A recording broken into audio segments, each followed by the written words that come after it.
அது மாதிரி vegan diet எடுத்துக்கலாமே, அதுவும் நல்லதா மேம்? இப்போ வீகன் டயட்னா என்னென்னா, பால் அண்ட் பால் ப்ராடக்ட்ஸை வெஜிடேரியன் டயட்டில் எடுத்துடுறாங்க. இப்போ இந்தியா அது ஒண்டி தான் வெஜிடேரியன் டயட்டில் பால் இல்லை தயிர் இன்க்ளூட் பண்ணுறோம். வேறஸ் வெளிநாட்டில் போனீங்கன்னா நீங்கள் வெஜிடேரியன் சொன்னால் ஆட்டோமேட்டிக்காக அவங்க பால் கொடுக்க மாட்டாங்க. நம்ம ஊரில் மட்டுமே தான் இது ஒரு பெரிய பெனிஃபிட். ஏன்னா பாலில் B12 இருக்குது, குட் கால்சியம் இருக்குது, குட் ப்ரோட்டீன் இருக்குது, எல்லாமே நம்மளுக்கு பெனிஃபிட் கிடைக்குது. பட் வேகன் டயட் போகிறதுக்கு காரணம் ஒன்று சொல்கிறாங்க, பால்னால் தான் இன்சுலின் சென்சிட்டிவிட்டி வருது.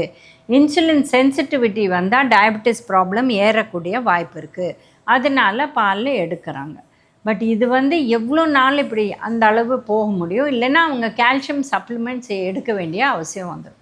இப்போ சில பேருக்கு பாலில் இருக்கிற லாக்டோஸ் ஒத்துக்காது, லாக்டோஸ் இன்டாலரன்ஸ் அப்படின்னு ப்ராப்ளம் இருக்குது.